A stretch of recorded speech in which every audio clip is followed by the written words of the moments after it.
Hello and welcome to the First Issue Club podcast. We are here today. What's the day today? It's like Memorial Day, is when we're recording. So I'm Budget King. In the club today, we have Mike DeStacy. Hey. We have Caitlin and we have Greg Lichtai. That's their last names. Hello.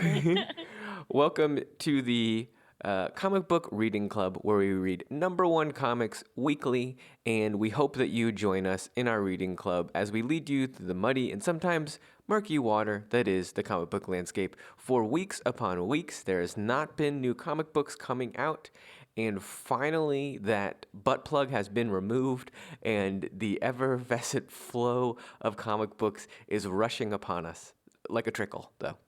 How does it feel? It feels great. Sweet release. Yeah, it does. It feels like a scab that's fully healed, and you got to pick it off, and then you're like, it doesn't burst out blood everywhere. You're like, oh, that's relieving. And then you can see where it used to be, but it's no longer a burden to you. Yes. I was gonna say, I feel like all the speculation of like comics will never be the same, and then I go back into my comic shop and I was like, haven't missed a beat. I'd like my comics, please. Comics are the same. It's like nothing happened. One thing that I love that came out of COVID that we've been doing is we've been, because digital comics didn't really stop producing, so we've been having an eye towards some digital releases, and that's what we did today. We are covering Bad Karma by Alex DeCampi. I think that's how you say her last name. And then we are also covering Ludocrats by Kieron Gillen. And that's a physical comic book on Image Comics. So, but the digital one that I mentioned, Bad Karma, is on one of our favorite publishers, Panel Syndicate, which we also did Friday, and we've done some other comic book coverage over there. Those are pay what you want. You can have this comic book right now. You could even stop this podcast. You could go read it and come back, and then your experience with listening to this podcast would be like it would be like you took a pre-workout mix. Yep. So you would think, because we spent an hour and 15 minutes. Oh my God. just trying to get ready for this podcast, that we would have talked about what news hits would we want to talk about before this podcast, but it eluded us. Well, we can talk about what we talked about on the Patreon, which is the Snyder Cut finally getting released. Yes, on our Patreon, we talked about the Snyder Cut finally getting released, which is because we got it first, and we leaked it, and then we pressured Snyder himself to release it on HBO, which is crazy. Which is kind of our bad, but I guess everyone can thank us now. Boy, the analytics on that episode, huh? They're skyrocketing. All the listens. In the millions. It's tough to even go back and look at our back end because it just is like. Yeah. You really tell the shift of when we were just like an okay podcast into like a star-studded superstar podcast. And it was the Zack Snyder episode. One thing we talked about on the Patreon, which is funny, is that this may be the first actual movie I watch on HBO, on the like app or whatever, HBO Max or Go or whichever version I have. Right? Because only anybody ever owns that to like watch TV shows. I've never booted up a movie on it. They're a lot to get into. I just Anything have over 2 hours. I have better apps for that. Netflix like destroys it for that.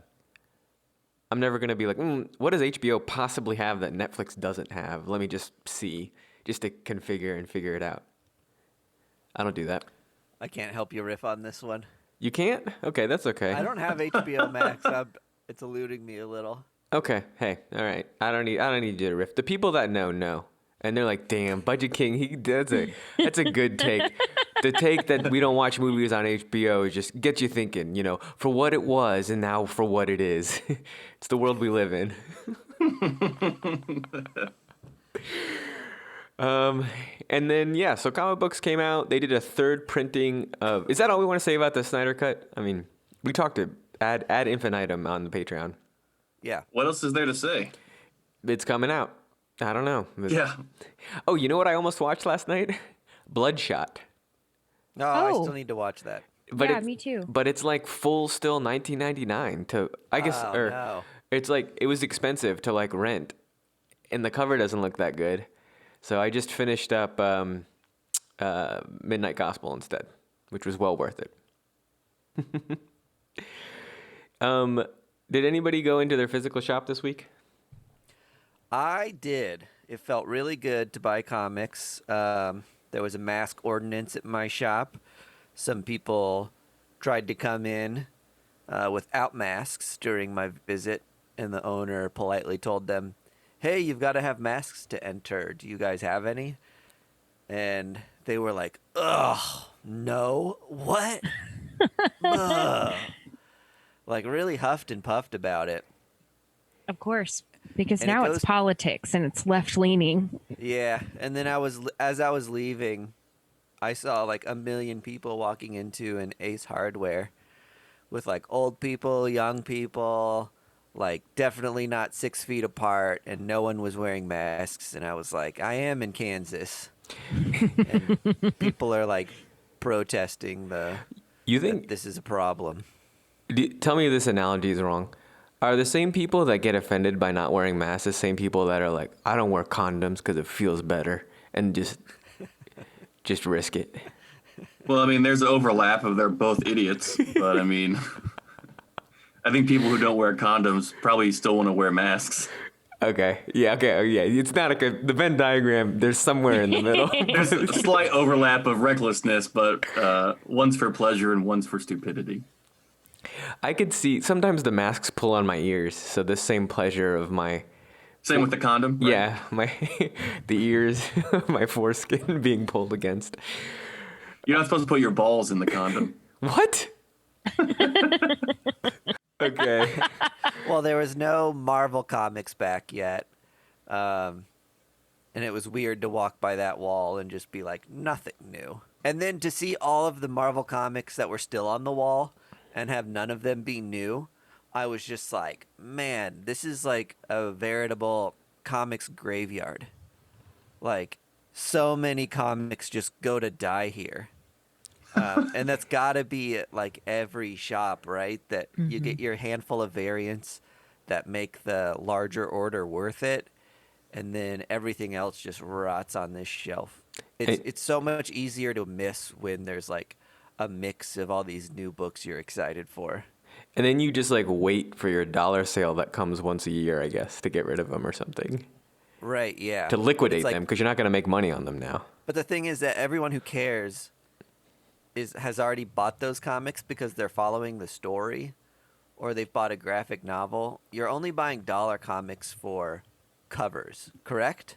Or like if you think you have some weird intel about spec that somebody else doesn't have. Yeah. Yeah, like it's either you're filling holes, you like the cover, or there's some kind of speculation going on. because, yeah, I don't know. I just don't see myself being like, oh, I'd like to get into this book. I'll buy number 3.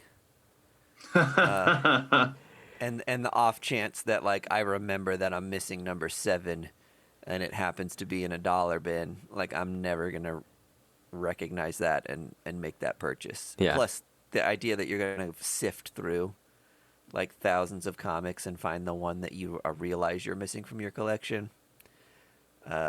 Rough. It's just a covers game for me. That's my nightmare whenever Greg finds those dollar bins, because he is the person that wants to sift through every single one, and he is the person that has his app open. So he knows which runs like we need to complete. And granted, I have benefited from that several times, but it is always like very daunting. I'm like, here we go. Here's 3 hours. He's found a dollar bin. Yeah, right. Yeah, well, Mike D is familiar because I've dragged him to enough comic shops. Yeah, we've done this. Or thrift stores, because that will also be a trap. The thing about thrift stores is they don't know what they have and they don't know how to even price it. And When they see like a book, they're like, "Oh, this is a comic book. Comic books are hot right now. $6 for Goofy Takes Manhattan. And then they're also just sitting there without a bag and a board. Yeah. And they're like, on eBay, this says it's $9. Yeah. They pull it out from underneath like a crock pot or something, or just like, oh, you like comic books? And it's like, I used to. What the fuck is that thing? Yeah. I don't need Deathlock #1. That's all bent up. Yeah, it's got a shiny cover though. $5. Yeah. It started every cover in the 90s. Patty. That's the weird thing about vinyl, though, is like, if it was just stored up like vertical, you could buy it and it would still be valuable. You know, like nobody's like, as long as it's like playable still, people still pay pretty good price for a rare vinyl. But like that comic book, man, it's not likely to have any value at a thrift store. The hunting is very similar, those two things. I never really thought about that. But, you know, you walk into a place as a music fan and you see a stack of old vinyl and you go like, oh, hell yes. It's not like I'm definitely cruising through that. It's going to be fun to see what they have. And on the off chance that I find something good is going to be like an adrenaline rush for my brain. All the good endorphins of finding treasure. Yeah. It is treasure hunting. That's what it is. Yeah. It's, you know, they're always just going to be those like Bing Crosby Christmas albums that you always see. And yeah, so that was we're now back into normalcy. America has returned to normal. Comic books can be bought in comic book stores, and the pain Throw and your grinding, masks off in solidarity. Cough on one another. we're all back. We made it through it. We're still, as you can kind of hear a little bit of the audio quality, we're still recording in 3 different places. But we got some cool books to cover today. So, you guys got anything else? no, let's get to it. Let's get this podcast started. Greg's just resorted to syllables.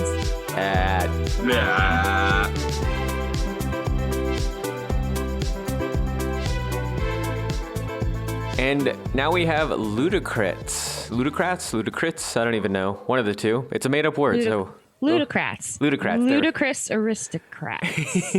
Yes, this is on Image Comics. It is by Kieron Gillen, Jim Rossignol, and the guy who did The Spire and Six Gun Gorilla, Jeff Stokely. Just so you guys know, if you don't know, the club is very big fans of Kieron Gillen. Kieron Gillen did lots of great, like kind of like British pop culture stuff with Phonogram or The Wicked and Divine, and then most recently has been doing Die and Once and Future. Did a Darth Vader run. Epically kind of just doesn't really write bad books. So is amazing. So when we saw like, hey, comic books are returning and there's a new Kieron Gillen book that I didn't even know about, that's not one of those other series he's doing, I personally was pretty pumped about that. Agree. That was an exciting thing to go back to my comic book shop and have something that I'm just super stoked on in an independent comic, a new original story to start from scratch. Like, I was pretty excited. And flipping through this, just the bursts of color and the wild illustration you got, I was like, oh, I cannot wait. Same, yeah. Oh, the other thing was this was meant to be an April Fool's Day release. I think we mentioned that already. And so they had the C cover, which was a virgin, would have bubbles that like were jokes and stuff and things like that. And so it was kind of a big release for them that they really got like, it kind of just went boop. Yep. There were a lot of copies of this at my comic shop when I went on Saturday. I missed the New Comic Wednesday and kind of honestly wanted to go into the shop when there was a little less traffic anyway, because we're still, distancing and stuff in the Midwest. So it was odd to just see like a whole stack of a new Image #1, because normally people are just like automatic buy. I'm in the comic shop. There's a new Image book. I might as well take a chance on it, especially if it's a popular writer. Yep. I wish this comic book well. Well, we should talk about what it's about then, because it's and I'll tell you right now, that's going to be hard. So if you're up to the challenge, Caitlin, I will try. All right. So I'm going to have to say this again. I stumbled on it the first time, but welcome to the world of the aristocrats of the ludicrous, a world where you can be anything your ludicrous heart desires, but boring. Image describes this book as a collision of the fantasy of Dune and a mature Asterix and Obelix. But some of the folks that you get a taste of here are the Baron Otto von Subertan, Professor Hades, Zero K, and Grady the Steam Judge, who are all in attendance at a Ludocrat wedding, and the plot only thickens at the reception. This is like Animaniacs with sex and violence. Yeah. Go on. I mean, it's literally just like absurdity outdoing absurdity throughout the whole comic book. The very first scene, the character is deciding that instead of clothes to a wedding, he's going to wear the blood of somebody else that's mostly some of his blood, but somebody else's blood as well. That's the first page. Yeah. Yeah. And then he showed up penis and naked. balls. Yeah. Oh, yeah. You see his donger. And then he showed up to so many events naked that the ludicrousness of it has like lost a little bit of its charm. So him showing up in clothes is like the kookiest thing he could do. So he's showing up in clothes. He changes his mind. And so the one thing that I did not see coming about this book is that there is a rich history in the editor's notes of like the insane amount of like characters that just seem like scribble doodles, all have like little backstories, and there's a whole history of the boring wars and why everything now is like needs to be ludicrous by law. So that had that going for it. Well, one of my favorite scenes too was the when you're in the wedding and you're looking out on everyone in attendance. There's just like a bag of wheat on one of the pews, and then like a full on Kermit Muppet that's just like chilling with like a half shirt on. There's all kinds. You know, the bag of wheat has like a description of what it is, right? In the end, on the map. No, I didn't see that. Yeah, that's one of the mapped things. I don't remember its backstory, but the bag of wheat has a backstory. That's what just makes this comic book so great. It's just the little intricate details that didn't need to be there, but the fact that they are there make this so much more enriching and like just makes me willing to spend my $5 at the comic book shop. Yes. Does that get you past a first issue? Okay, here's what I'm trying to say. There are certain things about certain authors who are very intelligent, not just authors, but just creators in general. And I would put like Grant Morrison into this category, and even Jack Kirby with like New Gods. Is that there's so much detail and so many characters and so much depth and history that with every additional book, as a reader, you just get more and more lost and lost and lost, which is, you know, in Stan Lee and Jack Kirby's case was, I'm saying this, it's like perfect timing because I just watched a great Chris Claremont interview where he talks about this, is that Stan Lee really helped Jack Kirby dial in his like big ideas and make them something that was easy for people to like really consume, enjoy, and follow. Does that make sense? And yes. I think Kieron Gillen has like genius level again here, made like a huge world with a lot of depth in it, but at the same time like there was so much depth that I just like lost myself completely in the insanity of this. So you're saying he needs a Stan Lee to wrangle him in sometimes? I don't know. I don't know. Oh, go I ahead, know Jen. the point of it was absurdity, but at the same time, like it was so hard to follow. I think too that knowing that this was a 1 of 5, I was like, how? You have so much detail here that I don't. And I mean, if we're building toward like the climax of his like fight with his brother, who's the hyper pope, and like whose name is his nickname is Party, which I thought was kind of funny. But like it has so much humor and kind of that absurdity, but its appeal for me was more just design only. I kind of had to lose my confidence in my ability to follow the storyline or even invest in it because I couldn't follow it. So it was just like, enjoy what's in front of your eyeballs and kind of let it just be as weird and raucous as it wants to. And to be honest, that was kind of enough for me here too. Like, like it, I could follow it enough to like get the jokes. There's some fun like on the nose stuff in here. They've got Casanova Quinn from Casanova, another Image comic that I've read, who shows up as like a dinosaur in a G-string at one point. Yeah. I loved that they had an whatever that's called, a cameo or whatever. Yeah, and even one of the main character goes, "Oh God, it's a crossover. Let me deal with it." Yeah. So good. When I think about Kieron Gillen's books, like especially Wicked and Divine, I'm just like, it's captivating. Like he tapped into something that people don't even know how to yet comment about comic books. Like, because people say the kind of tropey things like, oh, they really wrote like a superhero backstory that, or they fleshed out a villain, or they made them relatable and stuff. There's something in Wicked and Divine that's like almost uncalculable. That's so interestingly good. And I kind of feel like he's so dedicated to that craft and doing that. And this is just speculation and I don't know. But so there's two authors on this. The other author I don't think has written a comic book. If I'm Kieron, I'm like, hey, I got a lot of shit going on right now. Like I'll kind of do this, but you do you, and then I'll like add my touches to this. And I feel like the points where I was like, has this person written a comic book before? Did not come from Kieron. That's my personal opinion. Yeah, it's hard to speculate. I also think at the same time it could be that Kieron Gillen is just like tired of writing something that has so much like thought and planning into it. I think too, though, that could be said for a lot of readers as well. I mean, maybe it's a nice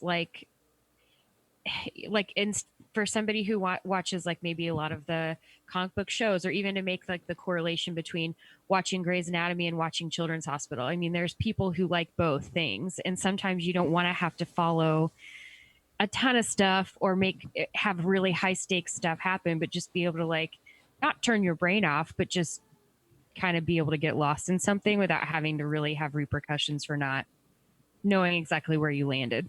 Yeah.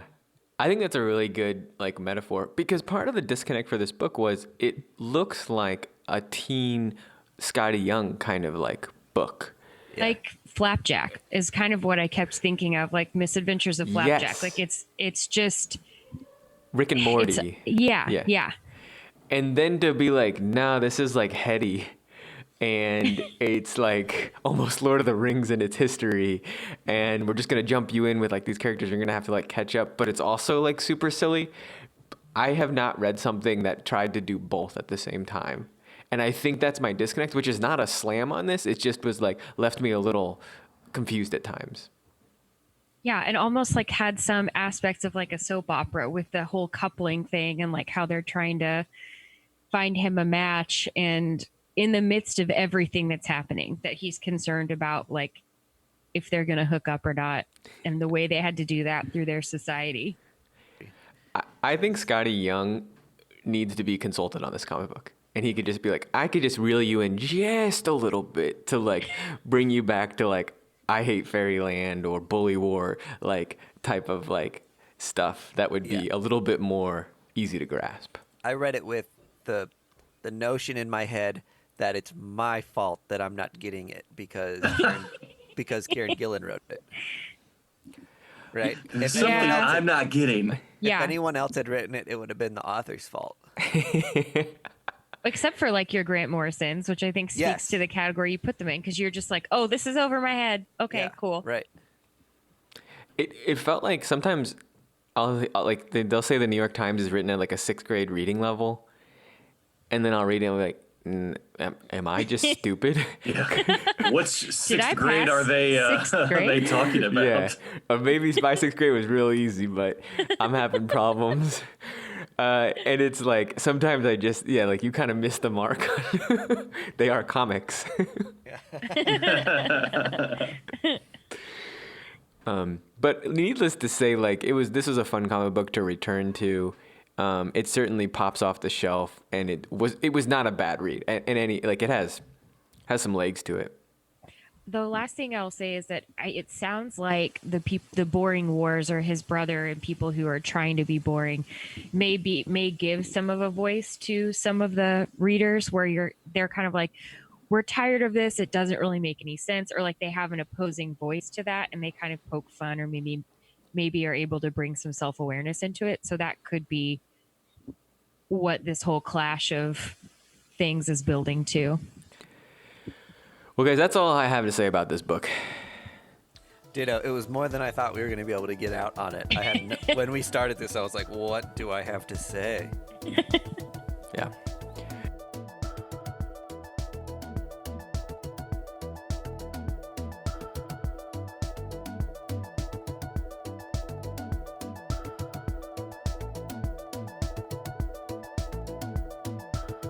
We have Bad Karma on Panel Syndicate by Alex DeCampi, Ryan Howe, and D. Kniffy.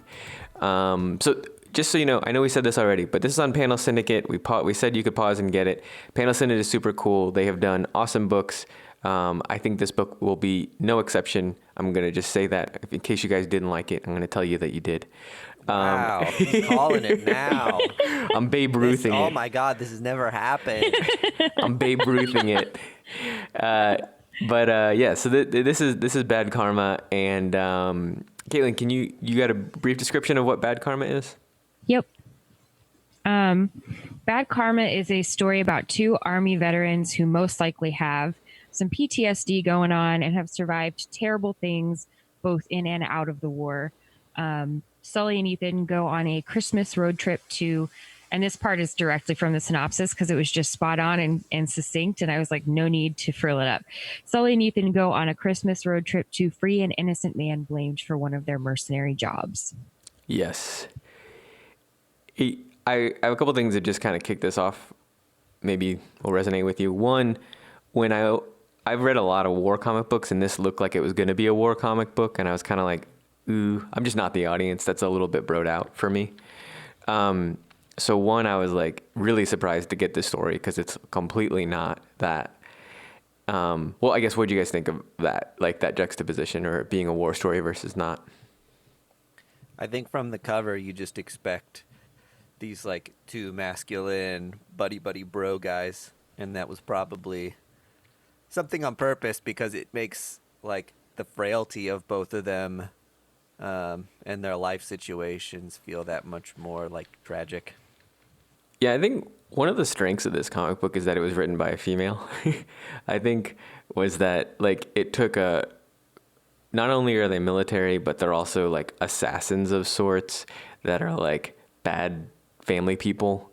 And it's like this could have been very much like action movie-esque and stuff. And instead it's more about relationships and friendships and stuff. And I think that I'm only saying this because Alex actually says that she's always been fascinated by male friendship as like a key driving force for like exploring this as a comic book. And I think that exploration of male friendship, like that's what was really touching in this comic book for me, I felt like. I 100% agree. It made the dynamic of the whole story really unique. That there were so many stereotypes and common tropes of what you would expect to get out of a story with war buddies, and felt like a pretty original take. She did this other comic book that I really liked on Image called No Mercy. Did she write that? I didn't realize that. Yeah. And so I was a big fan of that comic book. And that had a lot of like really kind of crazy relationship stories. So like she's a really interesting author. And I guess she's done a bunch of music videos for various bands and stuff, mostly like Amanda Palmer, kind of that like burlesque kind of like genre of stuff. she's just like an artist in some ways. Like she is like kind of, and then she mentions that she wrote for the anime of Blade Runner. Pretty cool. In the editor's notes. So it's like she's like a, I don't know, what's that called? And that the spec creative for what turned into Bad Karma is what got her the job, I think, is what she's alluded to. Is that right? That she wrote this as a screenplay first and then adapted it to a comic. Yeah. Yep, exactly. So she's talented, and I think that like she took some risks in this comic book that I have like rarely seen in other comic books. To like, there's almost no action in this whole comic book, and even the part where there would be some action is directly like left to your imagination. So that it's all about like the road trip that they have to go to, like, I think Keelan talked about this, but like they're basically gonna be like, this guy's gonna be dead because he got blamed for a hit that we did. So they're gonna go road trip to save him, and then their friendship, and then one of them's like divorced marriage and stuff. It's all about those things, and the backdrop is like war and Hitman, along with like PTSD and the problems that they're dealing with now. I think that's like, it's gonna be interesting to see these guys on that adventure to liberate this innocent guy that they're responsible for his fate, while one guy has selective memory and can't quite piece his past together, and the other guy's like completely lost a leg and half of his penis, and has a hard time. That's a good one. I wonder which like, half. So like, what does what does an adventure look like with these two guys? They're very non-traditional heroes, but they've got the sort of back history that would give them, maybe an advantage in this sort of situation. But are they going to try to take the guy's place? I mean, if they're going to try to free him for his innocence, does that mean that they're going to tell them we're the ones who really did it? And see, I'm not sure. And I don't know if the government is going to get involved at that point, or some like organization that paid them to like make this hit and set up that this guy be the fall guy. Yeah. Like, does that become an issue? Like, oh shit, they're doing what? Yeah. So there's potential for there to be a lot of conflict set up on, what they end up trying to do or what they want to do. Do they just want to bust him out? Yeah. Because I think that's where some of the action, I think, will kind of start to play more of a part, because she doesn't just leave it to, even the beginning panel reads more like a screenplay where you're introducing like all of the characters and even introducing the gun, like in kind of a funny, like action sequence type of way. So I think that it's not going to be completely devoid of it. I think it's just going to have to play out as they're trying to accomplish this freedom mission of theirs. Yeah. The cold open and introducing us to that like concept right off the bat was really great. And then the introductions of each character with like the freeze frame, like Ethan as his head's getting pounded on a car. Yeah. And even that they like the way they introduce Cheryl is awesome when she just gets off the flight. And then my favorite is Martha, his gun. When it clanks on the ground and it goes, Martha. Like the state trooper. Yeah. That is like disrespecting his like AK that they found in the back of his car. And they're just like, you just fucked up. And then they go ham. And you realize they've still got it in them to bust some heads. One of the craziest reveals is when you find out he has a whole fucking fake leg. Because it doesn't show that in the first part of the comic book. And he only shows it to get a parking spot. Yeah. And like they're constantly annoyed by people being like, thank you for your service, and like treating them differently. Yes. Yeah. I did like in the editor's notes that she mentions that she didn't want to focus on like the flashbacks and all the bad stuff that is typically associated with PTSD, war stories, things like that, that she more wanted to focus on the more subtle and nuanced effects that it has for people who are moving from that and going forward from that. And we filled in so much of like the back history and what these guys have been through from that subtlety and nuance. Like, yeah. You didn't really need to say a lot or explain much for them to just like have a well-drawn like look or expression on someone's face after someone says thank you for your service. Like, said a lot. It's such a good point too, because I could see as an author the temptation to want to dip back into that. Like Punisher does it all the time. Venom did it a little bit. That story, The Cape, from Joe Hill, did a whole like series on that. And to me, I'm just like, these flashbacks. That's it works so much better in a movie than it does in a comic book. And it also is richer once we already know and care about the characters, to go back and pepper their stories with more back history. Whereas when you start with that sometimes and explain why you care about somebody, it's a little more tedious. We talked about this last week with first issue expert Kelly Thompson, that, you know, too much exposition sometimes is a rough way to start a story and keep people invested in something to, you know, enough to buy issue 2 and still be interested. So Yeah. this jumped right into the middle of their lives at a chaotic point, and, you know, if we go back and revisit their back history, great. If we don't, you know, I don't know that we need it. It would only make the story richer if they do it. Well, like the family dinner scene did a lot just to like connect you with these characters, because even if you like fucked up in any sense or have any like family bullshit in your life, like you feel for these guys and see them as people with problems just like you. So I really enjoyed that scene. Yeah, the passive aggressive like comments from the family, like whether like I'm lucky that it's not my parents or my SO's parents, but like I know people like that, and just all of the comments where they could have so easily kept their mouth shut, but yet they're digging at something that's super vulnerable and quite a point of pressure at a family dinner around Christmas time is just like, yep, I want to kill this person. And I'm not even them.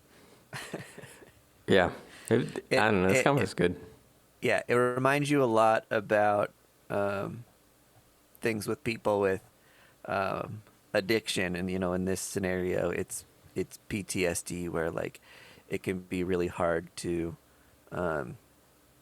understand where this person's coming from or deal with their baggage or their issues as a loved one, and you can acknowledge that this is a disease they have, and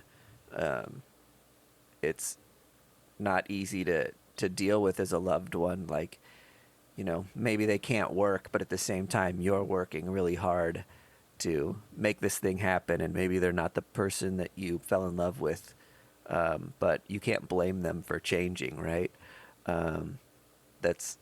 I think you get a lot of that here with these characters. Yeah, and I think they alluded to that this is like a long-ass graphic novel. Yeah. I think she said she has it completely, 300 pages of it done. Yeah. Yeah. And that it went through so many revisions, so you know it's like got all the kinks worked out. It is ready.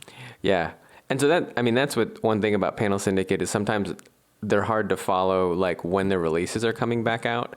But if you purchase a comic book, you should get, even if you just throw $1, I think even if you just hit 0, because it's pay what you want, you'll get an update when the new issues come out to you. So, which is kind of, I mean, they probably just do it because they can do it in their email client, but it's also a revolutionary thing to think about. If I got like a personalized email and I could just digitally get the copy instantly for all the comic books that I want to be reading, it's kind of perfect. Given the break we had and the format of so many online comics that we've been reading and the instant gratification, I see more room for this in my life than I did a few months ago. I think this pay what you want model works really well, because I have a hard time thinking that I'm going to spend, you know, $4 an issue for something I don't physically own. But how do comics maintain, if I think like I would pay $10 a month for all my Marvels digitally, as like a ongoing subscription thing, but I doubt that's the money that they expect to get out of people from those things. Yeah, I think the thing I like most about Panel Syndicate is it could be a grab bag. Like it could be like, here, we're going to make a depository or repository for all of the like random ass comic books that people ever wanted to do, and then they're pay what you want, so who cares? Everything is curated. They've only done like 7 books. All by like almost all by authors you like already knew or had other successes, and they're fabulous, not spared any art whatsoever. So the curation on it is just like impeccable. So it was a great book to jump back in. Comic book stores are starting to be open, and it was a fun read to talk with you guys about. Glad to be reading first issues again. Nice. Budget King signing off. And Mike D also signing off too, me. But Kaylin and Greg, and I are just going to fade into the back. They're going to stay on. All right, cool.